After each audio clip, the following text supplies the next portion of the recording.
3 महामंत्र। ओम त्वमेव साक्षात् श्री महालक्ष्मी महासरस्वती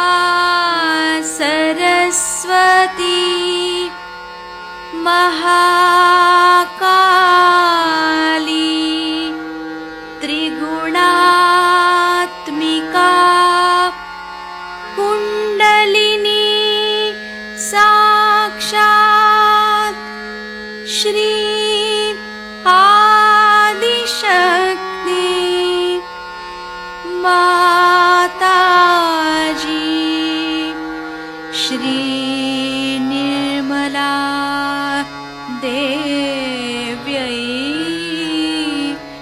नमो नमः। ॐ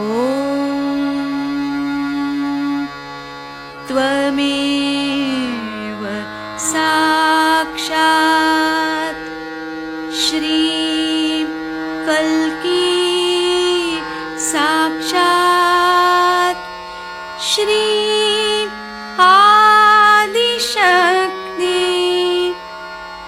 माताजी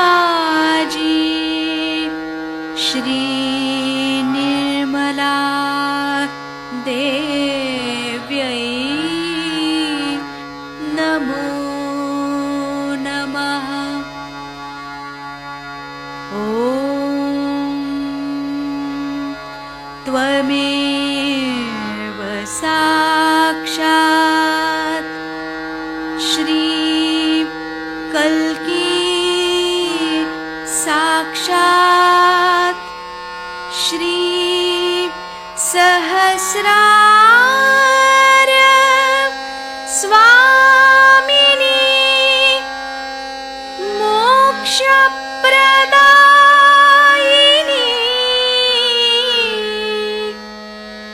माताजी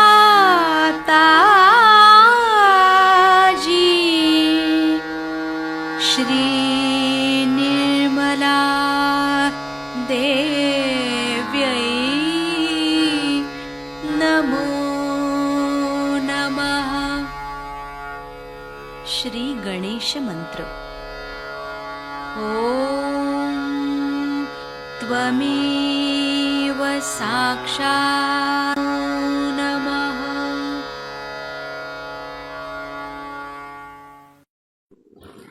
जय श्री माता जी।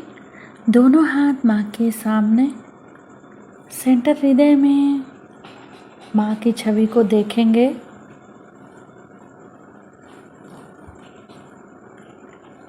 बीचों बीच हृदय में माँ को, श्री माता जी को बुलाएंगे। परम पूजनीय श्री माता जी, कृपा करके हम सभी के हृदय में अपना स्थान ग्रहण कीजिए। बार बार प्रार्थना, श्री माता जी कृपा करके हम सभी के हृदय में स्थान ग्रहण कीजिए। श्री माता जी हम सबको क्षमा कर दीजिए, हम सभी अज्ञानी हैं। सेंटर हृदय में श्री माता जी के प्रेम को अनुभव करेंगे।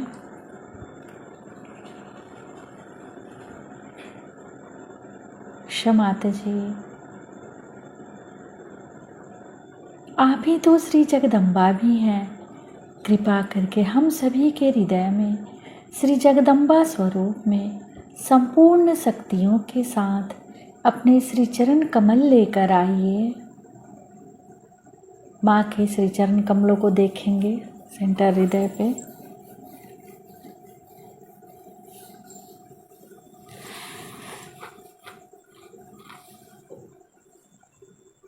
श्री माता जी कृपा करके हम सभी के हृदय को अपने प्रेम से भर दीजिए।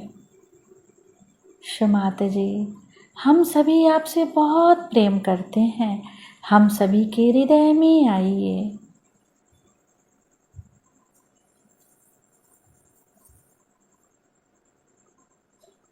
दोनों हाथों पे एक एक अंगुलियों पे माँ के प्रेम को अनुभव करेंगे।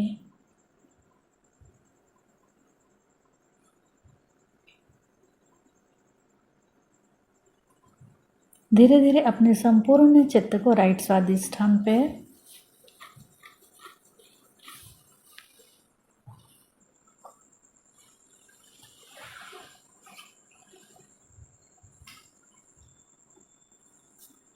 संपूर्ण चित्त राइट स्वादिष्ठान पे।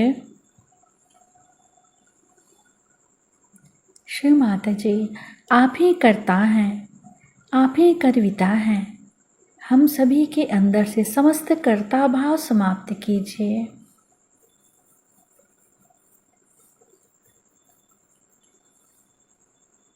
श्री माता जी, हमारे दाहिने स्वादिष्ठान में समस्त कर्ता भाव समाप्त कीजिए।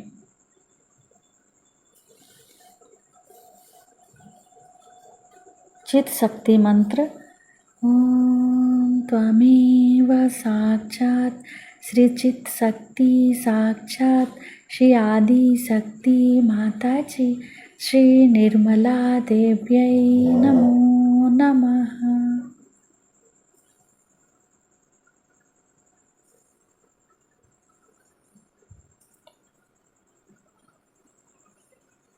संपूर्ण चित राइट स्वादिष्ठान पे ही रखेंगे। अपने चित्त को वहाँ पर क्लॉकवाइज घुमाएंगे 7 टाइम्स।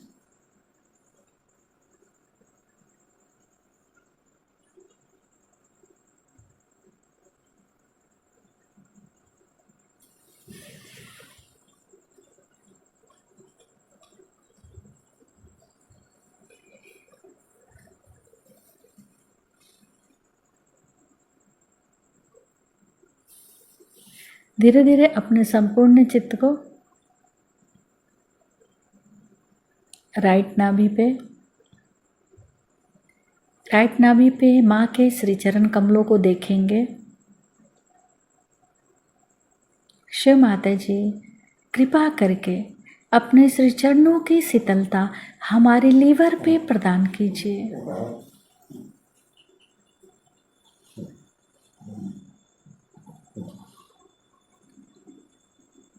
शिव माता जी, कृपा करके अपने श्री चरणों की शीतलता हमारे लीवर पे प्रदान कीजिए। अपने चित्त को भी राइट स्वादिष्ठान से फिर राइट नाभि पे क्लॉकवाइज घुमाएंगे।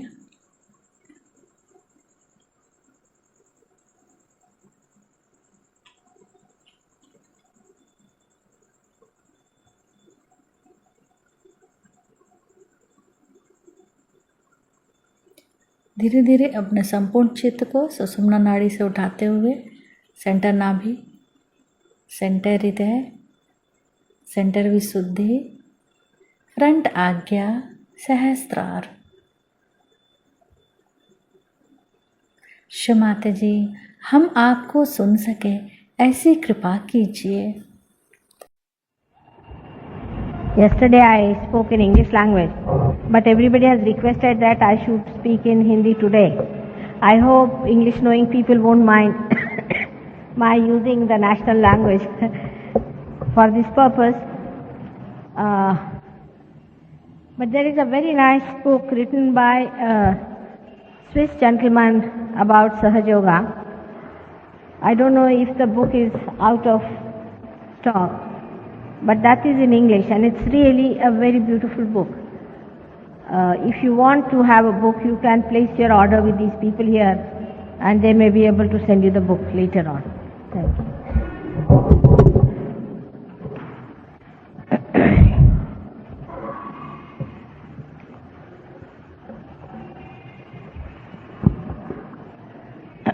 कल आपको प्रस्तावना में मैंने बताया कि जो आप हैं वो किस लिए संसार में आए हैं, परमात्मा ने आपको इतनी मेहनत से क्यों इंसान बनाया और इस इंसान का क्या उपयोग है। इसके लिए परमात्मा ने हमारे अंदर जो जो व्यवस्था की है वो अतीव सुंदर है और बड़ी मेहनत लेकर के ये व्यवस्था की गई और सारी तैयारियां अंदर जुट गई थी। लेकिन जिस वक्त मनुष्य को स्वतंत्रता दी गई, जब मनुष्य ने अपनी गर्दन ऊपर उठाई और जो पूर्ण मानव हो गया, तो उसने अपने स्वतंत्रता को भी पा लिया था। उसके अंदर जो दोनों शक्तियां जिसके बारे में मैंने कल बताया था, ईड़ा और पिंगला की शक्ति, ईड़ा जिससे कि हमारा अस्तित्व एग्जिस्टेंस बनता है और पिंगला के जिससे हम सृजन करते हैं, क्रिएटिव होते हैं, ये दोनों ही शक्तियां कार्यान्वित होने के कारण हमारे अंदर मन और बुद्धि या मन और अहंकार नाम की दो संस्थाएं तैयार हो गई। ये संस्थाएं आप अगर देखें तो सर में दो बलून के जैसे हैं, जो कि आपको यहाँ दिखाई देंगी कि सर में दो बलून के जैसे हमारे अंदर बन गई। इसे अंग्रेजी में ईगो और सुपर ईगो कहा जाता है। ये दोनों संस्थाएं जा करके जब सर में बिल्कुल बीचों बीच जाके आपस में भिड़ गई, तो वहां पे घनीभूत होने के कारण वहां की जो तालू की हड्डी है, जिसे कि फॉन्टेनेल बोन कहते हैं, वो कैल्शियम से पूरी तरह से जुट गई, माने कैल्सीफाइड हो गई। माने जो वो नरम हड्डी थी वो एकदम सख्त हो गई। ये होने के कारण ही आप मिस्टर ये हैं, आप मिसेस वो हैं, आप मिस वो हैं। इसी कारण आप सब में जो अहम पना है कि मैं ये हूँ, मैं वो हूँ, मैं ये हूँ, ये सब इसी वजह से आ गया, क्योंकि आप सब उस सर्वव्यापी शक्ति से अलग हो गए। इससे पहले जो कुछ भी आपकी उत्क्रांति हुई, माने आप एक कार्बन एटम से लेकर के इंसान होने तक जो भी आपकी उत्क्रांति हुई, जो भी आपका इवोल्यूशन हुआ है, वो अपने आप होते रहा और वो आपके सतर्कता में नहीं हुआ, आपके कॉन्शियस माइंड में नहीं हुआ। मैं बीच बीच में अंग्रेजी शब्द इस्तेमाल करूंगी, तो जिनको बहुत अच्छे से हिंदी नहीं भी आती वो भी समझ पाएंगे। कॉन्शियस माइंड में माने आपके सतर्क चित्त में ये बात नहीं आई कि आप किस तरह से अमीबा से इंसान बने। यह आपने जाना नहीं, यह अनजाने में ही होता रहा। लेकिन इसके आगे का जो उत्क्रांति का पद है, इसके बाद जो आपको पाने का है, वो आपको जानना जरूरी था।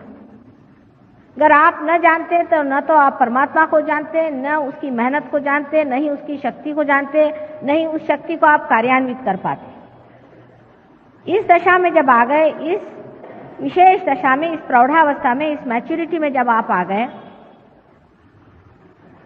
तभी आपको वो पद मिलने वाला है जिसे आप अपनी सतर्कता में जानेंगे, अपनी कॉन्शियस माइंड से जानेंगे। आप इसको जानिएगा कि हम कुछ और हो गए, हमारे अंदर कुछ बदल आ गया, और इसीलिए स्वतंत्रता आपको दी गई।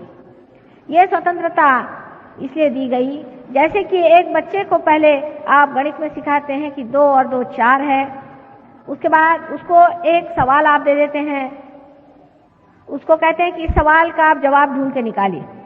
ये सवाल आपको हमने दिया है, ये प्रश्न हमने आपके सामने रखा है, इस प्रश्न का हल आप निकालिए।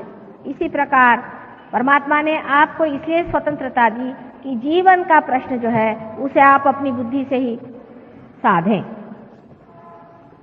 सब मनुष्य में बुद्धि होती है। बुद्धि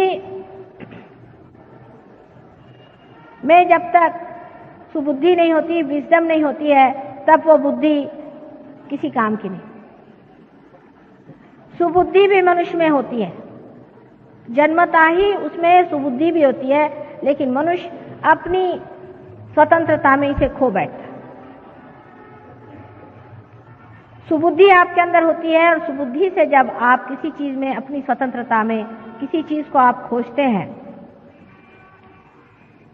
जब आप स्वतंत्रता में इसको खोजते हैं, तब सुबुद्धि होने पर आप बराबर बीचों बीच मार्ग में रहते हैं, जिसे कि हम सुषुम्ना का पथ कहते हैं, जिसे पैरासिम्पैथेटिक नर्वस सिस्टम का मैनिफेस्टेशन होता है। अब जो लोग इस सुबुद्धि से अपरिचित हैं, या जिन्होंने उसको तिलांजलि दे दी, इस विजडम से पार हो गए, वो एक तो राइट हैंड साइड की तरफ बहुत जाते हैं या लेफ्ट हैंड साइड की तरफ बहुत जाते हैं। अब इस लेफ्ट हैंड की ओर हमारा अतीत है, हमारा अतीत, हमारा पास्ट लेफ्ट हैंड की तरफ में। जो कुछ हमने आज तक किया है वो सब हमारे लेफ्ट में है, हमारी ईड़ा नाड़ी में पूरा की पूरा स्थित है। इसी से जो संस्था बनती है जिसे कि हम मन कहते हैं या सुपर ईगो कहते हैं। आपने बहुत बार सुना हो, लोग कहेंगे मेरा मन नहीं चाहता ना, ये मन है क्या? ये मन आप नहीं है, ये मन है।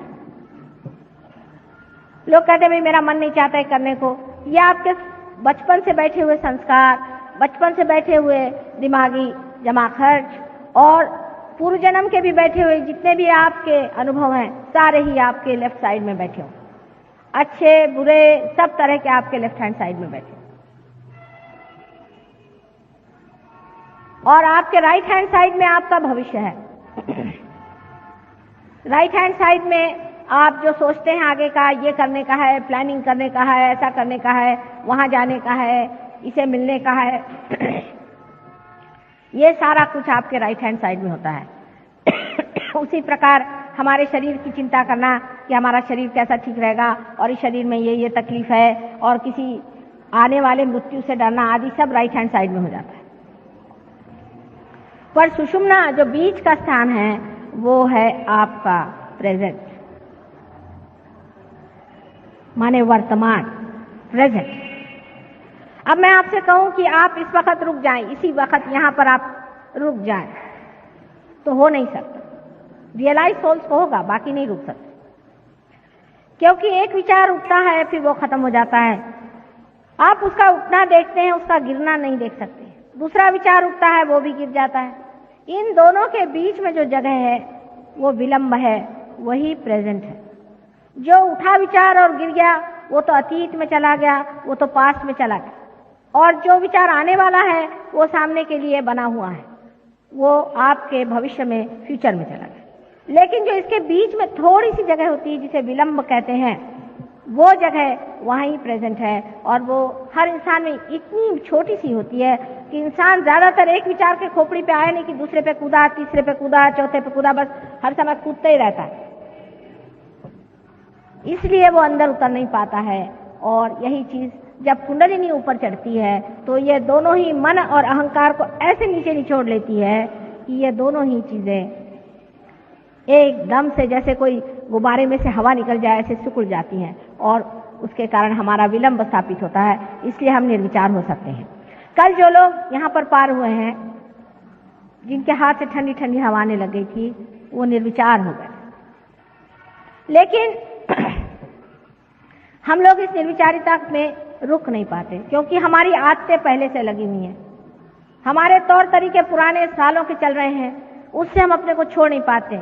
नई दुनिया में आकर के भी हम अपनी पुरानी दुनिया से अब भी पूरी तरह से रिश्ता नहीं तोड़ पाते हैं। हालांकि रिश्ता टूट गया है, लेकिन दिमाग में अभी बैठा है।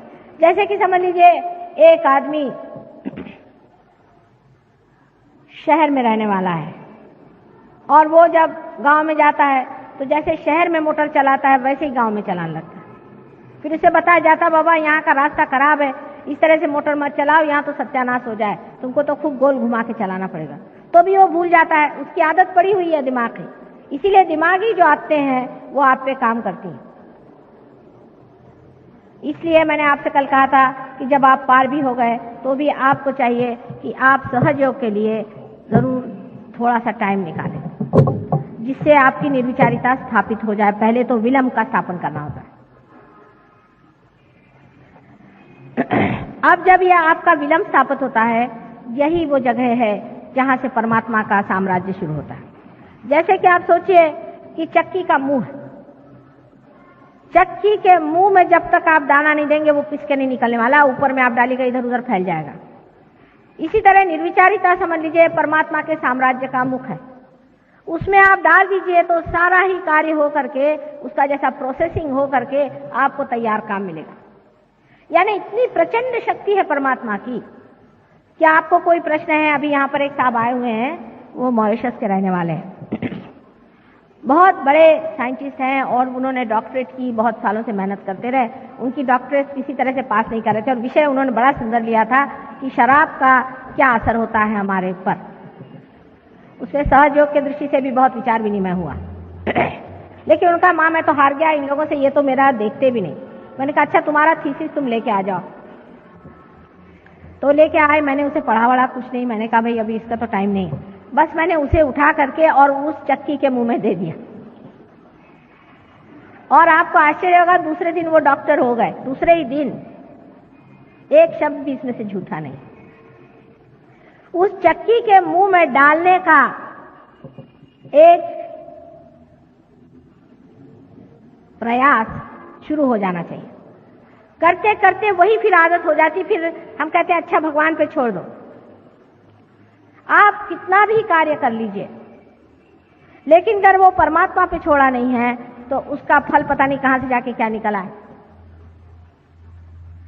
जब आप विचारों के चक्करों में घूमते हैं तब आप कार्यान्वित रहते हैं। अब इसी वजह से मनुष्य ने जब अपनी स्वतंत्रता पाली तो उसने दो काम शुरू किए। शुरू में तो उसने ये कहना शुरू कर दिया कि ये नहीं करो, वो नहीं करो, यहाँ नहीं जाओ, वहां नहीं जाओ। खासकर वेस्टर्न देशों में बहुत ज्यादा डिसिप्लिन करो। अगर सवेरे जाना है तो ग्रे रंग का सूट पहनो, रात को जाना तो काले रंग का पहनो। शराब पीना है तो इस बोतल से पियो, फलाने का एक, उसका एक, अलग से एक ग्लास लाओ, उसके ऐसे कांटे चम्मच रखो, इसके साथ में ये कपड़ा पहनना चाहिए। मार खोपड़ी खा ली अपनी, उसका कोई अंत है? पागल जैसे लग गए। हर एक चीज का उन्होंने ऐसा तरीका बनाया कि आदमी पगला जाए। खाना न खाना हुआ एक आफत हो गई। चीज है तो उसके लिए प्लेटर अलग लाओ, फलाने के लिए अलग लाओ। अपने देश में भी ऐसे रिचुअलिज्म बहुत हो गए।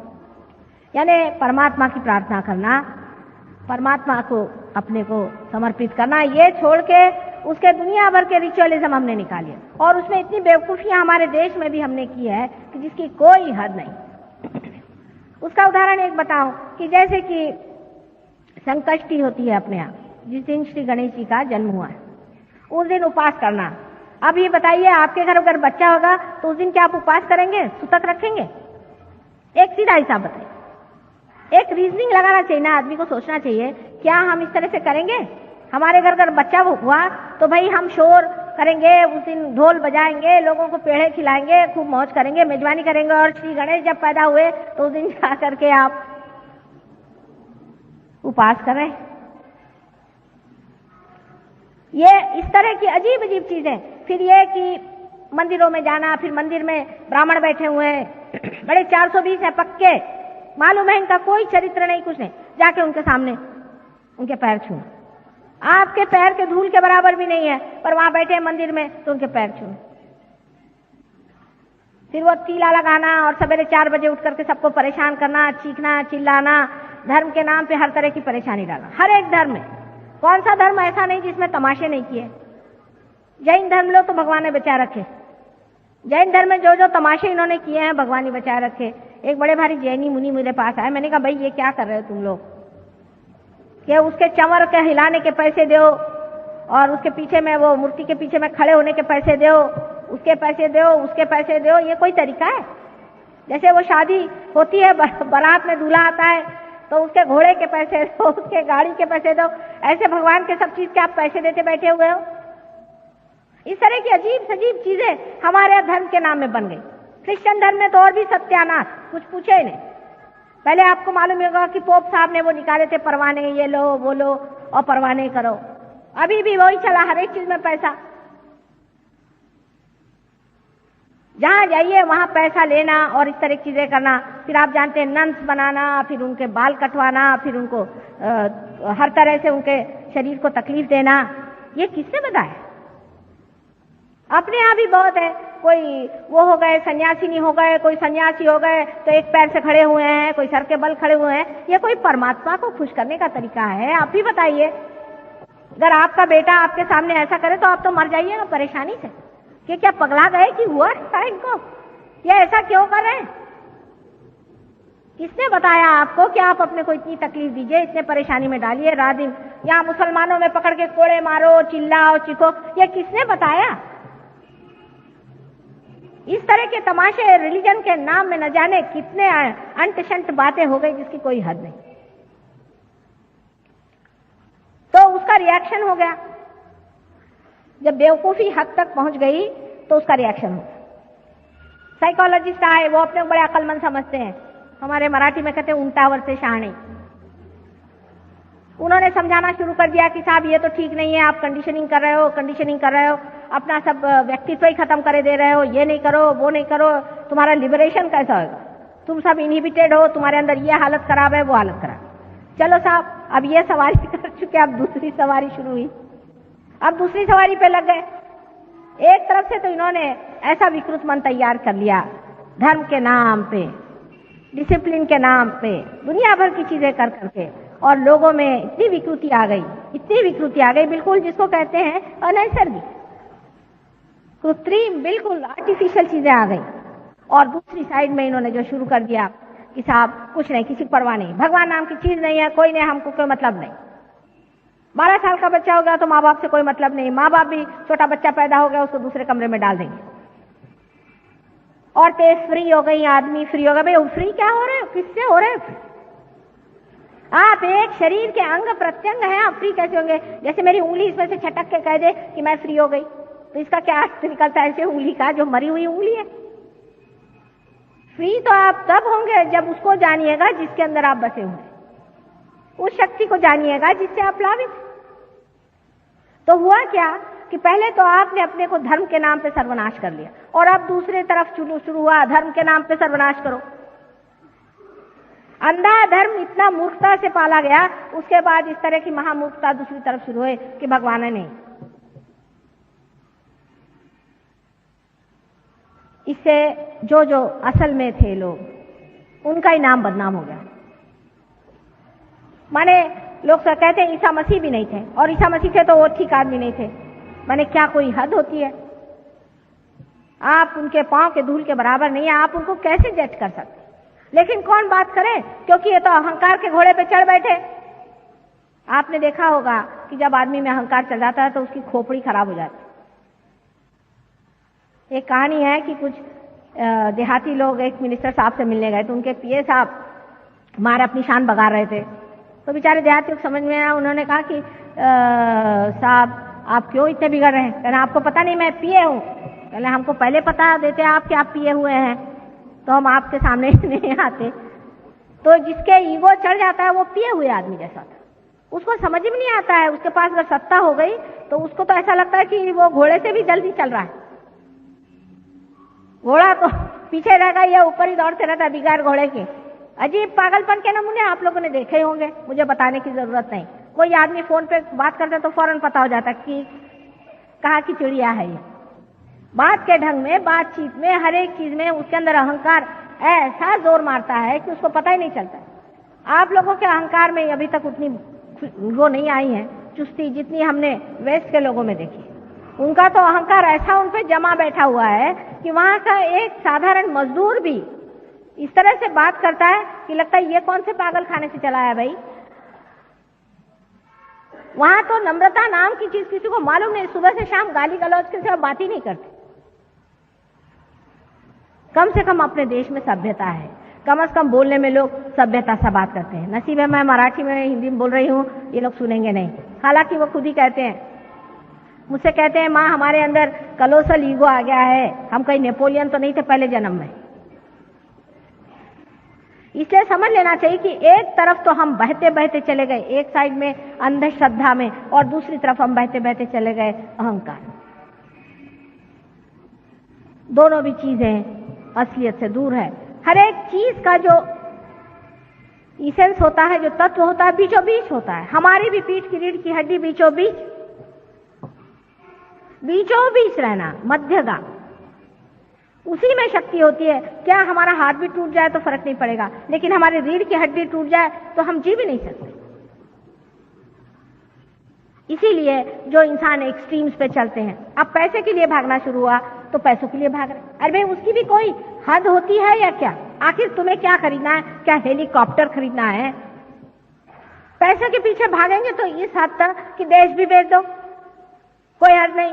पैसा है ना, पैसे की इज्जत होती। और कोई पैसे की इज्जत नहीं होती। सब लोग जानते हैं कि एक कोई भी ऐसा आदमी हो जो इस तरह का है, वो सिर्फ मुंह देखी इज्जत करता है इंसान। जैसे ही उसकी पीठ फिरती है, कहते देखा ये ब्लैक मार्केटियर जा रहा है, ये मां चोर है, परसों जेल से छूटा है। जो आदमी पैसे की इज्जत करता है वो वहीं तक सीमित है। आपके अंदर उन्हीं चीज की तो वो इज्जत नहीं कर रहा, आपकी तो बाहरी चीज की इज्जत हो रही है। आपका अंदर क्या है? आप में अपनी अगर प्रतिष्ठा है, आप में अपना अगर सेल्फ रिस्पेक्ट है, तो आप क्यों अपने को पैसे के पीछे में बेच रहे हैं? आप मनुष्य हैं, मानव हैं, बहुत ऊंची चीज है। पैसा तो ठोकर पे चलता है, धूल है पैसा। पैसे से मिलने क्या वाला, और ये पैसा इसीलिए आपसे झेलता भी नहीं।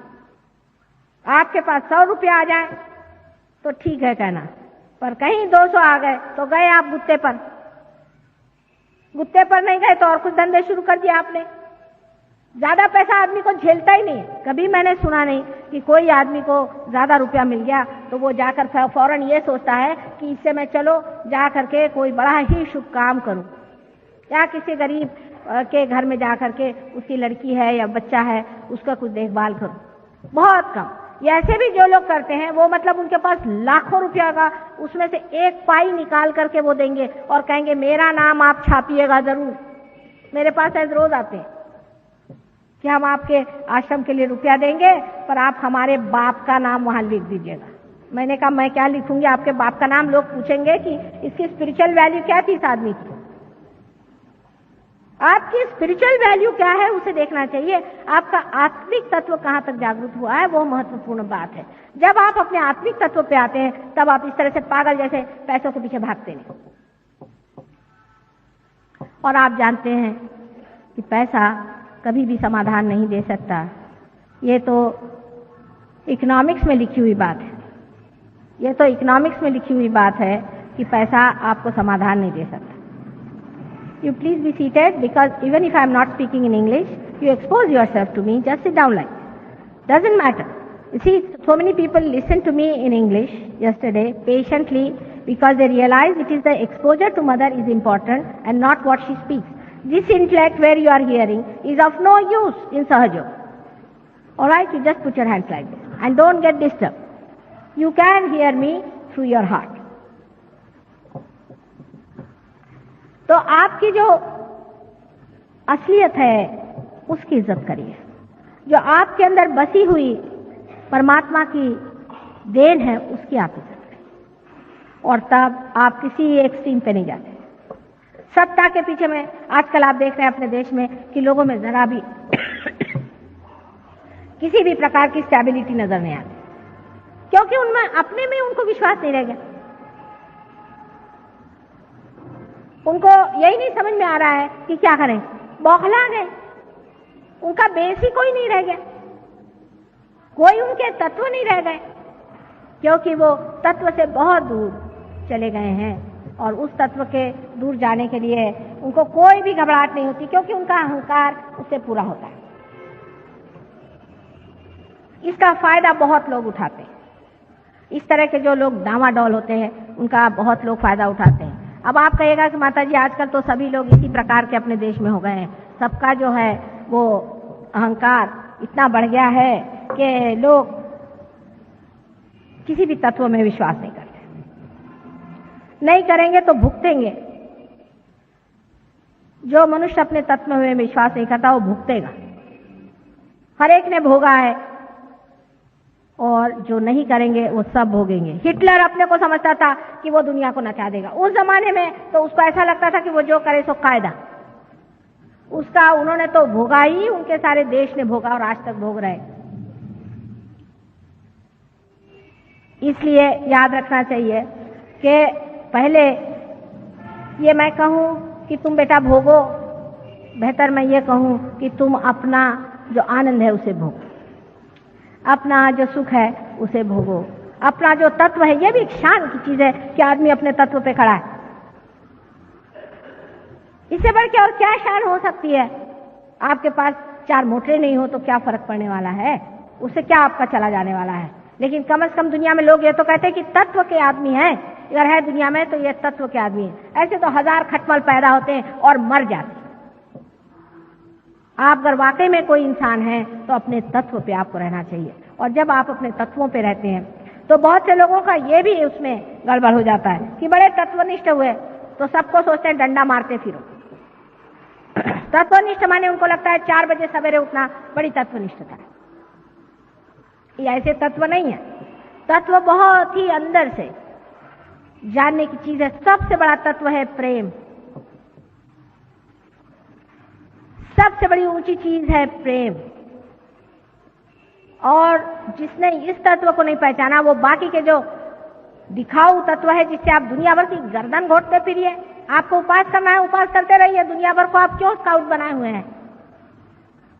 सारे दुनिया भर को स्काउट बनाने की क्या जरूरत है कि सबको आप गर्दन घोटे हुए हैं? अपने यहाँ ऐसे भी बहुत सारे लोग निकल आए हैं कि सबका जीवन मुश्किल कर दे। सहयोग में आपको सहज रहना चाहिए। सहज सहज सहज माने जैसे आप हैं वैसे नहीं।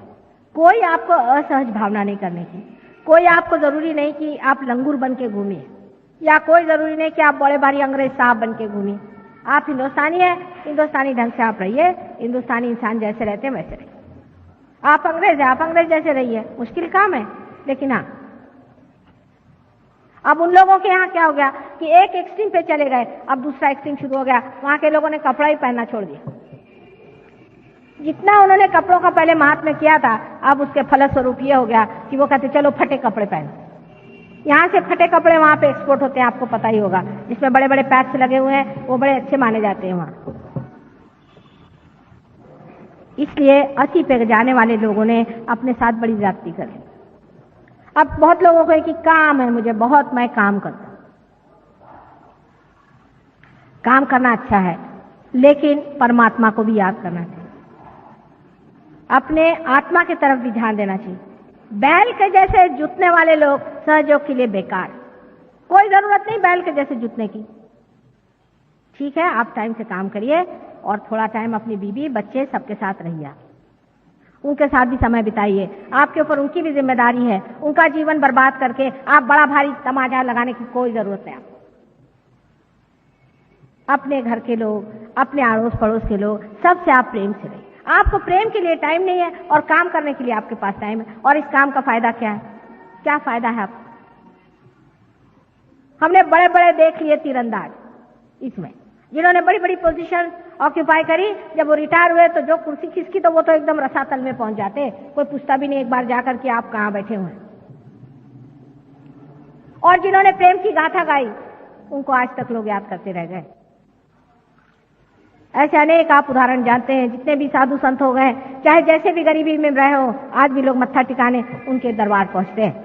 और जो बड़े बड़े अपने को रईस समझ करके और बड़े बड़े अपने को शहंशाह समझ करके दुनिया में जिन्होंने आफत मचा दी थी, आज वो कहां से खेत में और कहां धूल में पड़े हुए सड़ रहे हैं। किसी को पता भी नहीं कि कौन कहां चले गए। कम से कम किसी को पता भी हुआ तो उधर से कोई जाएगा नहीं। बाबा रे बाबा, वो राक्षस वहां सो रहा है, अपन इधर ही से चलो। लेकिन जिन्होंने प्रेम किया संसार पे, जिन्होंने प्रेम दिया, ऐसे लोगों की एक एक चीज में, उनके एक एक वाक्य में इतना माधुर्य है कि अभी तक जहां भी कहीं कुछ मिलता है लोग उसे पकड़ लेते हैं। आप ही लोग जब आप जानते हैं कि हृदय से आप ऐसी ही चीजों की इज्जत करते हैं, आप ऐसे ही इंसान की हृदय से इज्जत करते हैं, फिर आप अपनी भी इज्जत करिए। अपना भी स्थान बनाना होगा। और जब ये स्थान बनता है तभी आप मध्य में आ जाते हैं। ये सब मैंने इसलिए बताया क्योंकि हमारे यहाँ एक्सट्रीम्स पे जाने से कितने कितने उपद्रव हो गए हैं उसके बारे में आपको पता ही नहीं है। अब इससे अनेक प्रकार होते हैं। जैसे कि आप अगर कलेक्टिव सबकॉन्शियस में चले जाएं, बहुत ज्यादा आप भगवान को पूजा कर रहे हैं, रात दिन भगवान भगवान भगवान, आपका कोई अधिकार नहीं है। सुबह से शाम तक आप माला जपते बैठे हैं। अब आप सोचिए, मैंने कल ही बताया था कि भाई माला जपना सबका अधिकार नहीं, ना करना चाहिए। भगवान को याद करने के लिए हृदय में उनको स्थित करके और उनको बहुत ही आग्रह से बुलाना पड़ता है, तब उनसे कुछ संबंध बनता है। और आप लोग इस प्रकार जो उनका नाम जपते रहेंगे तो उससे क्या होगा? उससे सिर्फ एक बात होने वाली है, और वो बात ये हो जाती है कि भगवान तो कोई नहीं आते हैं, पर कोई राम नाम का समझ लो भूत हो, वही आपके खोपड़ी में आ जाएगा। बहुत से लोगों ने मुझे बताया, माता जी मैं बैठा था, भगवान की पूजा कर रहा था, मेरे गले से, मेरे हाथ से हार उठा और भगवान के गले में पड़ गया। मैंने कहा भगवान को और कोई काम नहीं। फिर आगे बढ़ते बढ़ते ऐसे गुरुजी लोग निकल गए। पहले उनके पास मैं गया था, उन्होंने बता दिया कि मेरे पिताजी ने मेरा धन कहाँ गड़ा के रखा है। मैंने कहा ये भगवान तुम्हारे इसके सब लिख के रखते हैं कि तुम्हारे बाप ने कहाँ धन तुम्हारे गड़ा के रखा है कि 4 जनों की और गर्दनें काटो। फिर कहने लगे कि नहीं, और फिर उन्होंने और एक कमाल बताया। मैंने कहा क्या कर ले? उन्होंने मुझे घोड़े का नंबर बताया और वही घोड़ा आया। और भी भगवान की मैंने कहा तुमने बड़ी इज्जत कर दी। फिर कह ले सट्टे का नंबर भी बताते हैं और मटके का नंबर भी बताते हैं। इस तरह से हम कितने गिरते गिरते गिरते गिरते कहाँ जाके गिर जाते हैं। भगवान को खोजते हुए हम अपने घोड़े का नंबर पूछने लग जाते हैं। ये क्या भगवान के काम है? ऐसे हजारों गुरु घुमा करते हैं और उनके यहाँ बड़ी बड़ी मोटरें खड़ी रहती हैं, आपने देखा होगा। उसी में फिर अपने महाराष्ट्र में खास करके औरतों के बदन में देवी का संचार होता है, कहते हैं। इन भूतनियों के बदन में आने के लिए देवी को कोई धंधा है या नहीं? वैसे तो वो बर्तन मांजती रहती है दुनिया भर के, और उनके अंदर देवी आ गई, सब गए उसके पैर छूने के लिए। ये सारी बेवकूफी हमारी लेफ्ट साइड के मूर्खता की वजह से और अंधता की वजह से हम लोग करते हैं। सुबह से शाम घर कहाँ भाई जाओ, तुमको मंदिर जाना है जाओ, सिर्फ वहां जो मूर्ति है उसके सामने मत्था टिकाना और वापस चले आना। तो वो मानेंगे नहीं इस बात। वहां से वो प्रसाद ले आएंगे, वो पता नहीं किस गंदे आदमी ने किस तरह से बनाया है, उसका हृदय कैसा है, वो खा के चलेंगे, हाँ प्रसाद खाया, और उसके बाद सीधे डॉक्टर के पास। और राइट साइड के जब लोग बिगड़ते हैं तो उनका तो भगवान ही बचाए रखे, क्योंकि अहंकार ऐसी चीज है कि वो आदमी को कुछ समझ में नहीं आता। वो बेवकूफियां करते जाएगा, मूर्खता करते जाएगा, लेकिन उसके समझ में नहीं आएगा कि मैं मूर्ख हूं। सब दुनिया उस पर थूकेगी, हंसेगी। एक बोसाका नाम की जगह है, वहां के राजा साहब इतने बेवकूफ हैं, प्राइम मिनिस्टर, कि उन्होंने मोती के, मतलब वो है नीग्रो, और मोती के उन्होंने जूते बनाए। अजीब अजीब तरह की चीजें वो करते रहते हैं। दुनिया उन पे हंसती है कि ये अमीन साहब एक हैं अकलमंद बहुत बड़े, लेकिन वो अपने को इतने अकलमंद समझते हैं कि उनको कौन समझा। वो घोड़े पे सवार है ना। अहंकारी आदमी तो बहुत ही मुश्किल से ठीक होता है, क्योंकि उसका अहंकार, वो सोचता है यही मैं हूं, और इस अहंकार को भी पालने वाले पैदा हो गए। वो आपको कुछ न कुछ सिखा देंगे कि हाँ भैया तुम आओ मेरे पास में, मैं तुम्हारे बाप के नाम से बना दूंगा, हो गए। आपका मैं नाम दे दूंगा, भोगानंद, ढोंगानंद, खराबानंद। अंग्रेज लोग तो बेचारे कुछ जानते नहीं, उनको जो भी नाम दे दे। अभी एक साहब मुझे बता रहे थे कि उन्होंने 600 पाउंड दिया एक महाशय जी को, कि उन्होंने उनको मंत्र दिया। मंत्र क्या दिया? आएगा 600 पाउंड, और दूसरे को दिया ठिंगा। अब हिंदुस्तानी समझता है बेचारे, इनको कुछ मालूम नहीं, बुद्धू है, उनको ठिंगा मंत्र दे दिया। आपको कपड़े पहना दिए, आपसे कहा कपड़े उतार दो, कहीं कुछ, ये माला पहन लो, ये करो वो करो, हो गए बेचारे बुद्धू। अब वो अहंकार के चक्कर में उनको ये नहीं समझ में आता कि भाई माला पहनने से कोई परमात्मा मिलेगा। कबीर ने तो कहा है कि कर का मन का छाड़ी दे, मन का थे। ये सब क्या गधे थे? नानक जी क्या सब बिल्कुल झूठ बोल गए? तुकाराम क्या बिल्कुल गलत थे? ज्ञानेश्वर बिल्कुल गलत थे? और ये कहां से आ गए हैं आज समझाने के लिए, जिसे मराठी में कहते हैं उपट शुंभ। इनकी बातें आप लोग सुनने लग जाते हैं, क्योंकि आप राइट साइड पे बहुत क्रॉस कर गए। फिर कोई आकर के आपको बातें करे और आपका दिमाग खराब कर दे, आप पे ऐसे वर्णन करे, आपके बिल्कुल पुल बांधे तारीफ के, इतना आपको प्रेस कर दे, आप बिल्कुल लद्द से जमीन पे गिर जाइएगा, आपको पता नहीं चलेगा, गर्दन कट जाए। ऐसी बेवकूफी में फंसने वाले लोग परमात्मा को क्या पाएंगे? यहां उल्टी बात है, आपको परमात्मा को पाना है। यहां आपको परमात्मा को बुलवाना है, उनका आवाहन करना है, अपने हृदय में बिठाना है, उनसे कहना है कि प्रभु आओ, हमारे अंदर जो भी दोष हो उसे क्षमा कर दो, और हमारे हृदय में आप जागरूक हो जाओ, आप सुप्त न रहो। यहाँ दूसरी बात है, यहाँ कोई दुकान नहीं है कि आप देते हो कि नहीं देते हो, कोई आपने हमको रुपया पैसा दिया था जो हम देंगे। ऐसे आकर लोग डंडे लेकर खड़े हो जाते कि आप माँ हो कि हमको क्यों नहीं देते, देना तो देंगे, नहीं तो नहीं देंगे, आप हमें ललकार नहीं सकते। इसकी वजह ये नहीं कि देना नहीं चाहते, लेकिन जब नहीं बनता है तो नहीं बनता है, और बनता है तो बनता है, उसे क्या किया जाए। अगर एक आधा बीज अपने आप ऊपर आता है तो आता है, नहीं तो नहीं आता है। ये आप बात जानते हैं। उसके ऊपर कोई जबरदस्ती की जाती है कि उसके अंदर से अंकुर खींचा सकते हैं। क्या आपकी कुंडलिनी को कोई खींच लेगा? जो कुछ भी आपका किया कराया है, जिस तरह से अपने आप ने तबीयत संभाली है, उसके अनुसार आपकी कुंडलिनी जागृत होती है। इस प्रकार आपके अंदर जो दो शक्तियां हैं, ईड़ा और पिंगला में जो बहती हैं, जिसका पहले का नाम है कि आप कहें महाकाली की शक्ति, इसका इंग्लिश में कोई नाम नहीं है। ये महाकाली की शक्ति आपके लेफ्ट साइड में दौड़ती है। इसे होली घोस्ट अंग्रेजी में कहते हैं। इसी एक महाकाली शक्ति से ही दूसरी शक्तियां निकलती है। यही परम शक्ति है। इसमें से दूसरी शक्ति निकलती है जिसे कि हम लोग महासरस्वती की शक्ति कहते हैं, जिससे हम सोचते हैं, विचारते हैं और आगे की बात करते हैं। इन दो शक्तियों को गलत तरीके से इस्तेमाल करने की वजह से ही हमारे अंदर अहंकार और प्रतिअहंकार के घनीभूत सर में ये बबल्स हो जाते हैं। या कहना चाहिए गुब्बारे जैसे दो घनीभूत संस्थाएं तैयार हो जाती हैं। और इसके चक्कर की वजह से ही कुंडलिनी नहीं उठती, क्योंकि जब इस तरह से एकदम पूरी तरह से आपका सर ढक जाए, या एक ने ज्यादा ढकेल दिया हो या दूसरे ने ज्यादा ढकेल दिया हो, तो बीच की जगह नहीं बन सकती, कुंडलिनी जगह पे बैठी रहती। पर सर्वसाधारण कुंडलिनी उठ जाती है, आपने कल देखा है। इसीलिए मैं आपसे कल कह रही थी कि क्षमा करें। अहंकार का इलाज है क्षमा करना। अगर आपको गुस्सा आए, जैसे ही गुस्सा आए आप एक शब्द कहें कि क्षमा।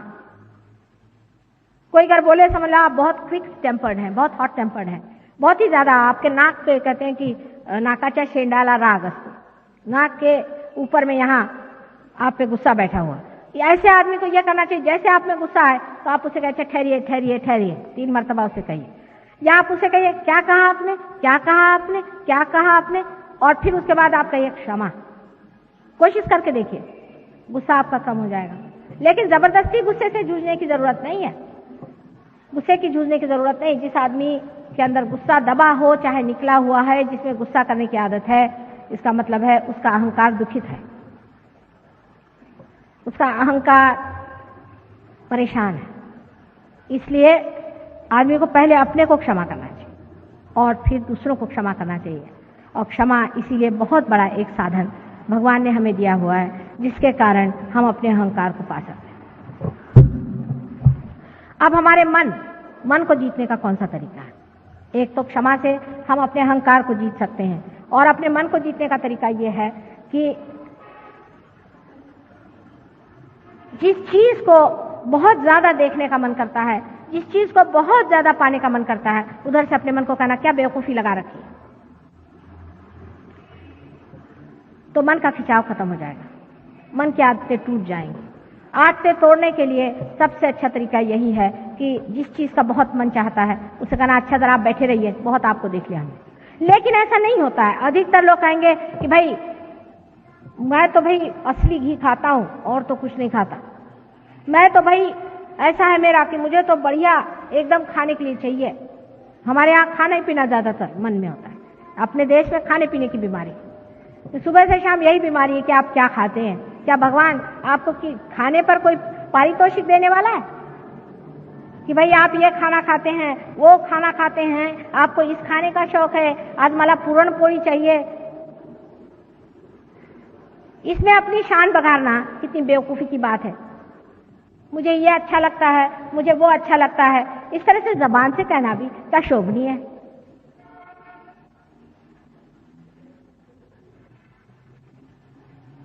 और वो भी ऐसी चीजें आप कहिएगा कि जिससे आप सोचते हैं कि मैं बड़े रईस हो गया, बड़ी रईसियत मुझ में आ गई। इस तरह से आप कहते हैं और देखकर मुझे आश्चर्य होता है कि ये भी कोई बात कहने की है बेटे, ये भी कोई बात अपने मुंह से कहने की है कि मुझे इसका शौक है, मुझे कपड़ों का शौक है, मुझे फलाने का शौक है, मुझे ढिकाने का शौक है। परमात्मा की नजर में ये सब चीजें क्या होंगी आप ही बताइए। आप परमात्मा की जगह खड़े होकर सुनिए कि अगर कोई आदमी आपसे बताए कि मुझे इसका शौक है, उसका शौक है, फलाना है, हमारी अम्मा बहुत अच्छा खाना खिलाती हैं, वो ढिकानी है, वो कुछ नहीं बनाती, हमारी अम्मा बहुत अच्छी है। इस तरह की बेवकूफी की बातों से लेकर बड़ी बातों तक, जैसे मुझे मोटर का शौक है, मुझे सत्ता का शौक है, मैं प्राइम मिनिस्टर बनूंगा, इसका मुझे शौक है, उसका शौक है। आपको दुनिया भर के शौक हैं तो आप अपने घर में बैठिए। परमात्मा के साम्राज्य में ऐसे शौकीनों की कोई जगह नहीं। जरूरत से ज्यादा इस तरह के शौकीनियां करना कोई मनुष्य को शोभा नहीं देता। ये मनुष्य ही करता है, जानवर नहीं करता बेचारा। वो तो कहीं भी सो जाता है, कहीं भी उठ जाता है। और मेरे ख्याल से जो साधु संत होते हैं वो भी उसी हालत में पहुंच जाते हैं। कहीं भी कहे सोने का तो सो जाएगा, उसको क्या, जब कंफर्ट अंदर में ही है, जब सारा आराम अंदर ही में है, तो बाहर की ये सब चीजों की क्या जरूरत है। पर वो जब तक दशा नहीं आती तब तक अपने साथ बहुत ज्यादा जबरदस्ती करने की जरूरत नहीं। क्योंकि मैं एक बात कहूंगी तो आप दूसरी बात करिएगा। मैं अगर कहूंगी कि बेटे आराम मत करो ज्यादा, तो आप कहेंगे अच्छा आज से माने का हम जमीन पर सोएंगे, रास्ते पर जाके सो जाएंगे। मैंने कहा कि भाई रास्ते पर सोना अच्छा नहीं है तो हम महलों में जाके सोएंगे। मैंने बीच में रहो, ये बात मैं कह रही हूं कि किसी भी बीच में न रहने से मनुष्य में एक तरह से बड़ी बेवकूफी आ जाती है और वो इतना फ्रिवलस और इस कदर वो श्रृंखल हो जाता है कि उसकी ये समझ भी नहीं आता है कि किस चीज में मजा है। हर चीज को वो उछली नजर से देखते रहता है। सारा जीवन उसका बड़ा उथला, उसमें कोई गहनता नहीं आती। और जब तक गहनता नहीं आएगी तब तक आपके अंदर आनंद कितना भी भरो, कुछ आनंद आपको नहीं मिला। ये दोनों एक्सट्रीम्स की बातें हैं। मैंने आपसे बताया कि जब आदमी अहंकार में चढ़ता है तो अहंकार के भी भूत चढ़ते हैं। ऐसे कैसे अहंकारी लोग होते हैं दुनिया में कि जो मरते हैं तो भी उनका अहंकार नहीं जाता। इनको लगता है कि साहब मैंने कुछ काम ही नहीं किया। ऐसे लोग भी आपके खोपड़ी में घुस सकते हैं, उनके भी भूत आपके अंदर आ सकते हैं और आप ऐसी ऐसी बातें करेंगे कि लोग कहेंगे ये तो ऐसा नहीं था, इसको हो क्या गया। तो नॉर्मल रहना चाहिए आदमी को, बीचों बीच रहना चाहिए। जो आदमी बीचों बीच रहता है वो ये दोनों ही शक्तियों से पूर्णतया प्लावित होता है। जो आदमी बहुत ज्यादा काम करता है, बहुत ज्यादा अहंकारी है, उसको हार्ट अटैक आएगा। अगर हार्ट अटैक नहीं आएगा तो उसको डायबिटीज हो जाएगा।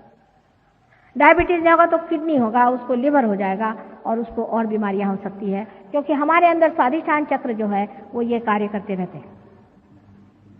उनका एक कार्य, सबसे बड़ा कार्य ये है कि हमारे लिए जो बुद्धि है उसमें जो काम हो रहा है उसके लिए मेद, फैट सेल्स को पहुंचाएं, उसका सप्लाई करें। फैट सेल का सप्लाई सर में करना चाहिए। अब वो बेचारे को एक काम तो अगर आपने दे दिया, रात दिन सोचो सोचो सोचो, तो बाकी की जो काम उनके हैं, जो कि पैंक्रियास है, आपके लिवर है, आपकी किडनीज हैं और स्प्लीन वगैरह है, उनको नहीं देख पाते, फिर आपको डायबिटीज की बीमारी हो जाती है। सहयोग में डायबिटीज हम लोग 100% ठीक कर सकते हैं अगर आप पार हो जाएं और हमारी बात सुने तो 100% आपका डायबिटीज, किडनी सब ठीक हो सकती। पर आपकी अगर किडनी एक बार आपने मशीन में डाल दी तो हम नहीं ठीक कर सकते और इसलिए हमें आप क्षमा करें। मशीन में चीज जाने से वो मर ही जाती, फिर हम नहीं ठीक कर सकते, तो इसलिए हमसे नाराज होने कौन सी बात है। हम कोशिश करेंगे लेकिन बेकार में परेशान करने की कौन सी बात। अब ये जो हमारे अंदर दूसरा चक्र है, स्वाधिष्ठान चक्र, जिसके बारे में मैंने आपसे बताया, ये चक्र से ऊपर जो नाभि चक्र है, इसमें लक्ष्मी तत्व का वास है, इसमें लक्ष्मी जी का वास है। और लक्ष्मी जी आप जानते हैं वो कोई पैसा नहीं होता। लक्ष्मी जी का स्वरूप जैसा है उसके बारे में मैंने अनेक बार बताया है और आप अगर मेरे इसके बारे में पढ़ें तो आप जानेंगे कि लक्ष्मी जी और पैसे में बहुत ही अंतर है। सबसे बड़ी चीज, लक्ष्मीपति वो होता है जो मन से बहुत संतुष्ट होता है, जो दूसरों को देता है और जिसके आश्रय में अनेक रहते हैं, जो कमल के जैसे अपने ऊपर वस्त्र परिधान किए हुए हैं और जो अत्यंत हृदय से भी कमल के जैसा बहुत ही ज्यादा वार्म, बहुत ही ज्यादा सुगंधित होना चाहिए।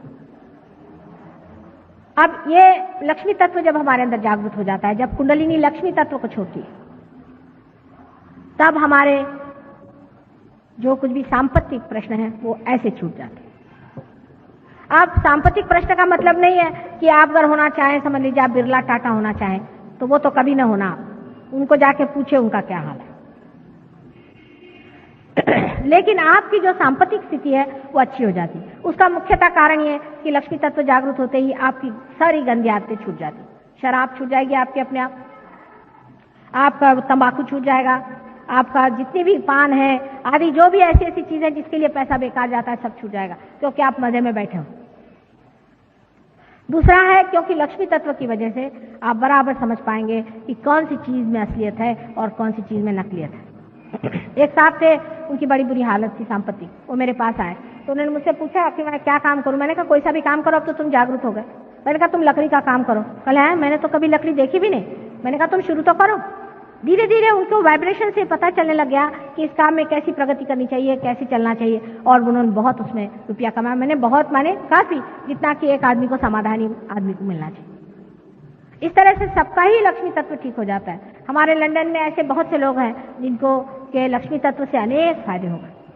जिनके पास मकानात नहीं थे उनको अचानक मकानात मिल गए, जिनके पास में खाने को नहीं था उनके पास कुछ न कुछ नौकरी मिल गई, कुछ न कुछ व्यवस्था हो गई, अनेक तरह से मदद हो गई, और इस तरह से लोगों का लक्ष्मी तत्व फायदे में आ गए। अब जब लक्ष्मी तत्व आपका जागृत हो जाता है कुंडलिनी जागृति के बाद, तो जब आप किसी भी चीज पर अपने हाथ रखते हैं, समझ लीजिए अगर एक पेड़ है और वो मर रहा है, उस पर अगर आपने हाथ रख दिया तो उसके अंदर भी लक्ष्मी तत्व जागृत हो जाएगा, उस पेड़ को कीमत आ जाएगी।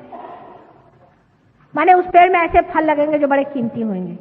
इतना ही नहीं, आप सोचिए एक चीज है, ये स्टोन है मेरे पास, एक हमारे ऑस्ट्रेलियन शिष्य आए तो मुझे कहने लगे कि माँ ये ऑस्ट्रेलियन ओपल है, आपको देते। एकदम सफेद रंग का था, भूरे भूरे रंग का। मैंने कहा बेटे मैं तो कुछ लेती नहीं, कहने माँ हमारी तरफ से ऑस्ट्रेलिया की तरफ से एक ले लो। तो मैंने फिर सोना दे के इसको इसमें गठवा लिया। जब से पहनने लग गई तो इसके रंग ही बदल गए, 2500 रंग इसमें दिखाई देते। वो खुद ही हैरान हो गया कि इतने रंग इसमें कहां से आ गए, इसमें तो सिर्फ सफेद सा रंग दिखाई दे रहा।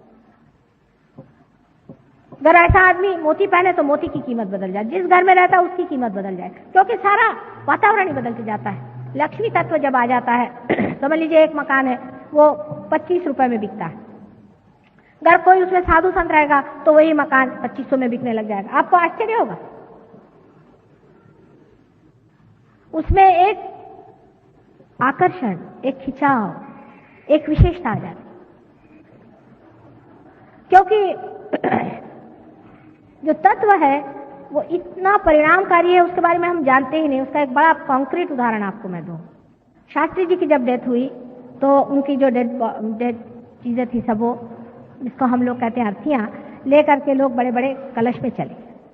वो कलश वो ट्रेन में रखे हुए थे, जो भी आता था रास्ते भर, मैंने सारा रास्ता वहां से बनारस तक, सोचे कोई एक जगह नहीं थी जहां आदमी नहीं खड़े थे। रात में भी लालटेन लेकर के सब लोग लाइन से खड़े हुए, यहां से वहां तक मीलों तक लोग खड़े हुए, बस उनको कलश ही तो दिखाई दे रहा था, शास्त्री जी तो नहीं दिखाई दे रहे। उसको नमस्कार। उसके बाद जब वो कलश वहां गए बनारस में और गंगा जी में वो अर्थियां जब समर्पित हो गई, उसके बाद किसी ने पूछा भी नहीं वो कलश कहाँ पड़े हुए हैं, वो फिर गए एक तरफ में, कोई देखने वाला भी नहीं। तब किसी ने पूछा भाई वो कलश कहाँ है, वो चांदी के कलश थे, कहीं खो हो जाए, तो उनको कोई जानता नहीं कहाँ पड़े हुए हैं कलश, वो गिरे हुए थे एक तरफ में। फिर उन्होंने उठा के लाया कि कल देखो ये कलश यहाँ पड़े हुए। जब उसके अंदर का तत्व खत्म हो गया तो उसमें क्या अर्थ है क्या? इसलिए अपने तत्व पे रहिए, और ये तत्व हमारे अंदर जो है, ये तत्व जो जागरूक रखता है, पहले तो आपके अंदर आपके नाभि पर ये चक्र है, और इस नाभि चक्र पे आपका माँ का वरदान है, आप अपने माँ से कनेक्टेड है।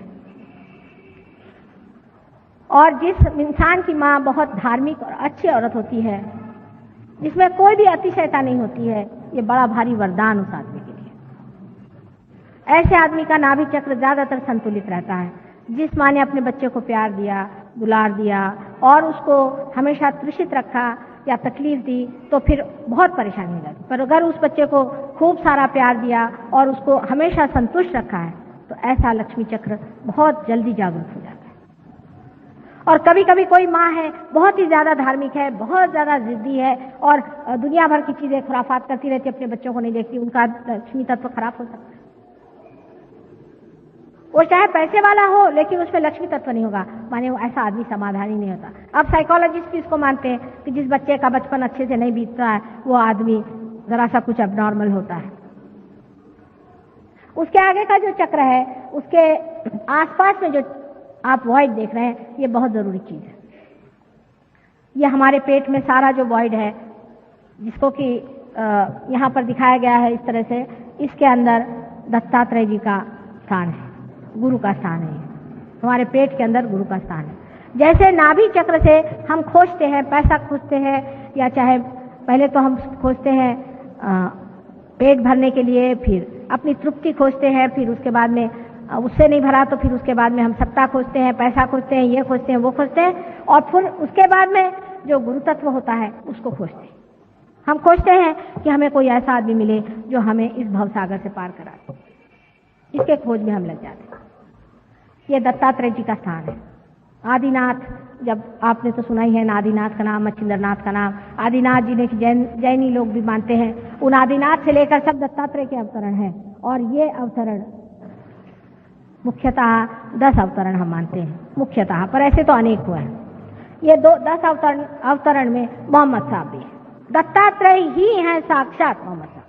यानी हम लोग ऐसे हैं कि हम साईनाथ को मानते हैं, हाँ वो भी बिल्कुल दत्तात्रेय ही थे, शिरडी के साईनाथ दत्तात्रेय थे। लेकिन अगर कोई हमसे कहे कि मोहम्मद साहब भी दत्तात्रेय थे तो नहीं मानेंगे। आखिर साईनाथ भी तो मुसलमान थे, फिर आप उनको क्यों मानते? उनको हम मानेंगे पर मोहम्मद साहब को हम नहीं मानेंगे। मोहम्मद साहब भी वही थे, नानक भी वही थे, जनक भी वही थे, ये सारे हमारे वॉइड के अंदर होते। और जब किसी आदमी को इसमें दुविधा लगती है, जब सर्वधर्म में वो एकता नहीं देखता है, तब उसे पेट की बीमारियां हो जाती हैं। इसलिए आपको सबको समझ लेना चाहिए कि दत्तात्रेय का तत्व क्या है। कल देखिए कितने तो भी दत्तात्रेय के शिष्य यहाँ आए थे और इतने सारे दत्तात्रेय के शिष्यों को भी सबको पेट की बीमारी थी। वजह क्या थी? वजह यह थी कि दत्तात्रेय कोई हिंदू नहीं थे, नहीं वो मुसलमान थे, वो धर्मातीत, उनका कोई धर्म ही नहीं है, धर्म से परे धर्म उन्होंने बनाया। जो खुद उसको बनाते हैं वो कैसे हो सकते? जब तक ये भावना हमारे अंदर पूरी तरह जागृत होती। साईनाथ ने खुद कहा है कि किसी भी धर्म की निंदा करना ये महापाप है, लेकिन कितने लोग साईनाथ के शिष्य इस बात को मानते हैं। और ये ही हमारे अंदर गुरु तत्व है जिसे हमें जानना चाहिए। और आपको मैंने बताया जैसे मोसेस थे, अब्राहम थे, ये सभी एक ही गुरु तत्व से पैदा हुए और ये गुरु तत्व हमारे अंदर भी बसा हुआ है। इस गुरु तत्व को जागरूक कर लेने से हम ही अपने गुरु हो जाते हैं। ये कुंडलिनी के जागरण से हमारे अंदर जागरूक हो जाता है। उसके बाद का जो चक्र है, जो कि ऊपर में आप देख रहे हैं, इसे ये हृदय चक्र है। मैं जल्दी बताऊंगी क्योंकि टाइम कम है, क्योंकि कल दूसरा सब्जेक्ट लेना को। ये हृदय चक्र है। हृदय चक्र में जो बीचों बीच जगह है, ये जगदम्बा का स्थान है। जो जगत की जननी है उसका स्थान है, दुर्गा जी का स्थान। जब आदमी में इनसिक्योरिटी आ जाती है, जब वो असुरक्षित महसूस करता है, तब उसका ये चक्र पकड़ता है। बहुत सी औरतों को जिनको ब्रेस्ट कैंसर वगैरह बीमारी होती है, वो इसी चक्र के खराब होने से होती है। अगर वो अरक्षित अपने को महसूस करती हैं, वो देखते हैं कि उनका आदमी जो है वो गलत रास्ते पे चल रहा है, या उनका कोई ठिकाना नहीं, उनके बच्चे ठीक से नहीं, कोई ना कोई वजह से जो अरक्षित यहाँ महसूस करती हैं, उनको ये बीमारी होती है। डरपोक औरतों को ये बीमारी हो सकती है। ये चक्र उनका खराब हो जाता है जो अपने को अरक्षित महसूस करते हैं। जब कुंडलिनी जागृत होती है, तब जगदम्बा आपके अंदर जागृत हो जाती है और वो आपका संरक्षण करती है। उनके संरक्षण के अनेक तरीके हैं। जैसे कि आप जा रहे हैं, कहीं जाते जाते एकदम आपने देखा कि एक्सीडेंट हो गया, लेकिन आपके जाने की वजह से एक्सीडेंट टल जाएगा। आप अगर उस ट्रेन में है और आप अगर रियलाइज सोल है, तो सारी ट्रेन बच जाएगी, एक आदमी ने उसमें से मरेगा। ये अनोखा का अनुभव है, आप भी इसको देख के लीजिए। इसलिए जरूरी है कि आपका जो हृदय चक्र है वो ठीक कर दिया जाए। जिनका हृदय चक्र ठीक नहीं होता, उनको और भी अनेक बीमारियां लग सकती हैं, जैसे बुरी तरह का ब्रोंकाइटिस है, बुरी तरह की खांसी आदि, सब इसी चक्र के और इस चक्र के मिलाप से होती है। अब राइट साइड में जो अपना चक्र है यहाँ पर दिखाया हुआ, वो चक्र, उसमें श्री राम का स्थान है। जब ये चक्र हमारा खराब हो जाता है, श्री राम का चक्र, श्री राम मर्यादा पुरुषोत्तम, जैसे हम अपनी मर्यादाएं तोड़ लें, माने ये कि किसी वक्त भी उठे नहा लिया बेवकूफ जैसे, ये मर्यादा तोड़नी हुई कि नहीं हुई? लंदन में सारे हिंदुस्तानी लोगों को बीमारी है, 8:30 बजे नहा करके और दफ्तर चले जाएंगे, और वहां लंग का कैंसर बहुत होता है, इसी चक्र के टूटने से होता है। ये श्री राम का चक्र है, इसके टूटने से आपको जो ये श्वास की बीमारी है वगैरह वगैरह बीमारियां होती हैं। इसकी बहुत सारी मर्यादाएं हैं। ठंड गर्म की मर्यादाएं संभालनी पड़ती हैं, राजकारण की मर्यादाएं संभालनी पड़ती हैं, सब श्री राम के चक्र। आश्चर्य तो यह है कि जो लोग श्री राम का नाम लेते हैं, उनका हमेशा ये चक्र खराब रहता है, क्योंकि श्री राम ही उनसे नाराज है। रात दिन जाके आप उनकी खोपड़ी चाटते हैं तो नाराज तो होना ही हुआ ना। ऐसे चक्र को भी आप जागरूक कर सकते हैं, और 25-25 साल का भी आस्थमा आपका ठीक हो सकता है अगर आपका ये चक्र ठीक हो जाए। अगर आपके पिता मर गए हों सडनली और आप पे उनका असर आया हुआ हो, तो वो भी इसमें दिखाई देता है, या आपका पिता होकर के कुछ आप में गड़बड़ हो, वो भी इसमें दिखाई देता है। जो कोई भी लंग की बीमारी है, ये ज्यादातर राइट साइड के चक्र के पकड़ने से, हार्ट के राइट साइड से पकड़ने से ही होती है। अब उसके ऊपर में जो चक्र है यहाँ पर, ये विशुद्धि चक्र है। ये चक्र हमारे पीछे में यहाँ पर है, ये विशुद्धि चक्र जिसे कि हम सर्वाइकल प्लेक्सस कहते हैं, उसको देखता है। अब इससे 16 है, इसमें सब प्लेक्ससेस हैं, माने 16 इसकी कलियां हैं। अपने आँख, नाक, मुंह और गला, थ्रोट, यहाँ अंदर के सारे मसल्स, जीभ वगैरह सब इससे कंट्रोल होते हैं। इतना ये इम्पोर्टेंट, बहुत ज़्यादा महत्वपूर्ण ऐसा ये चक्र है। लेकिन जिसका विशुद्धि चक्र खराब हो जाता है उसकी शक्ल ही खराब हो जाएगी, उसकी आंखें खराब हो जाएंगी। मतलब बाह्य की जो आंखें, जैसे जलन होना, आंख में लाली आ जाना वगैरह, सब इस चक्र के दोष से होते हैं। किसी किसी के दांत, उसमें तकलीफ हो जाती है, वो भी इसी चक्र के दोष से हो जाती है। किसी किसी की जिह्वा में तकलीफ हो जाती है, उससे हो जाती है। इस चक्र के भी 2 भाग है, लेफ्ट और राइट। जो बीच का चक्र है वो राधा कृष्ण से स्थापित है, राधा कृष्ण का स्थान है यहाँ पर। और जो लेफ्ट का है ये उनकी बहन विष्णु माया जो थी उसके नाम से है। अब जो आदमी अपने मन में ऐसे विचार करता है कि मैं, मुझसे बुरा कोई नहीं है, मैंने ये पाप किए, मैंने वो पाप किए, उसका ये चक्र पकड़ता है। जिस आदमी का लेफ्ट चक्र पकड़ता है विशुद्धि का, उसको एक बड़ा उसमें दोष आ जाता है कि वो ऐसे तो बहुत अपने को दूषित समझता है, लेकिन जब बोलता है तो बिजली गरजती है। एक आधी शब्द बोलेगा लेकिन बड़ा ही सरकास्टिक, एकदम काट खाएगा। ऐसे तो ठीक बोलेगा लेकिन हमेशा टेढ़ा ही बोलते रहेगा, क्योंकि उसका ये जो लेफ्ट साइड का चक्र है ये पकड़ा रहता है। राइट साइड का जो चक्र है इसमें विठ्ठल रखुमाई का स्थान है। मतलब ये कि जब कृष्ण राज करते थे तब का है राइट साइड। जब राइट साइड का चक्र पकड़ता है तो आपको जुकाम आदि जो बीमारियां हैं वो सब शारीरिक बीमारियां, और सोचने में भी मनुष्य राइट साइड के इसका जो होता है उसमें एक तरह का अहंकार भी आ सकता है, क्योंकि वो जब बोलता है या कुछ करता है तो उसमें इतना अहंकार आ जाता है कि उसकी छाया इस चक्र पे भी आ जाती है। बोलते वक्त में अगर अहंकार का उपयोग करें तो इस पर भी आ जाती है, और इसी कारण ये भी चक्र जब खराब होता है तो भी बड़े दूषण आलाद हो जाते हैं। इस चक्र को सबसे ज्यादा अगर कोई खराब करता होगा तो वो है सिगरेट। सिगरेट से कैंसर होता है, उसे तकलीफ होती है, कितना भी कहे सिगरेट छूट नहीं सकती, पर सहयोग में आने से सिगरेट यूं छूट जाएगी। आपको उसके लिए कोई मेहनत करने की जरूरत नहीं, एकदम से आपकी सिगरेट अपने आप से छूट जाएगी, आप सिगरेट पीना छोड़ देंगे। ये इस चक्र की बात है।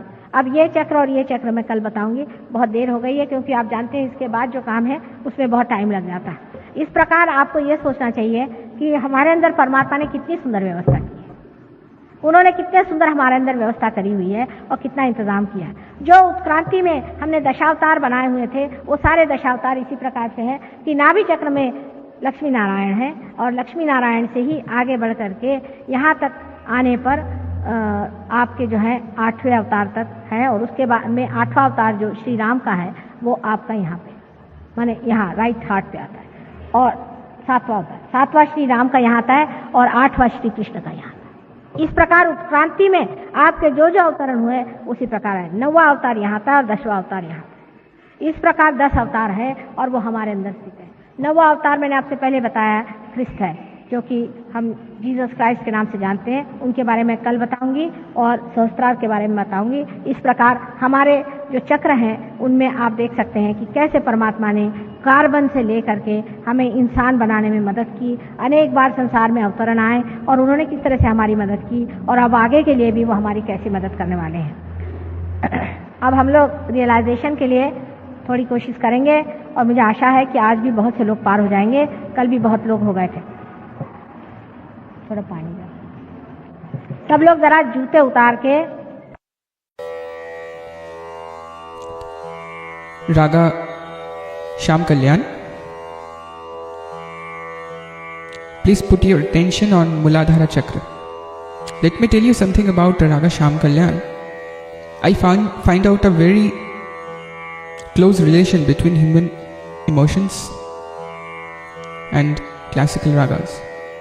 Innocency, the most important emotion and part of human life. Very hard to achieve but very easy to enjoy. Rag Shyam Kalyan. Very tough to perform but very peaceful to listen. Let's enjoy Rag Shyam Kalyan.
ma pa re ma pa da re da da pa da ma ba ma ba da ma da pa da ma pa da ma pa da ma re re sa re ma pa ga ma re ni re sa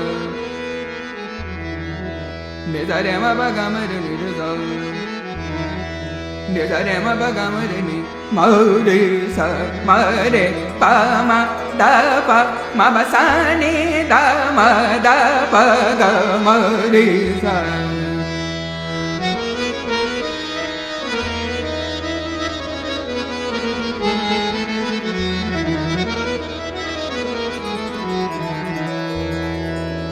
de de ma ma de pa ma pa ma ba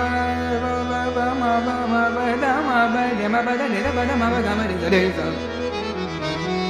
de ma ma de ma ma de ma ma de ma ma ba ba ma ma ba ba ma ma ba ba de ma re re ma ma de ma ma de ma ma de ma ma de sa de sa de sa de ma de pa ma pa da ba da ma ba re ma pa da ma pa da ma da pa ni da ni pa da ma da pa da ma pa ma re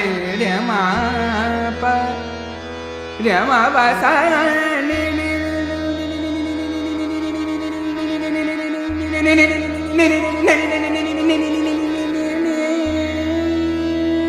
sa re ma pa da ma pa ni sa da ma re ma pa da re da pa da ma ba re ma pa re ma ne pa ma ba re ma ma re pa pa re ma re ma ne pa ma ba re ma pa da ma pa ni sa ni da ba da ma ba ga ma re sa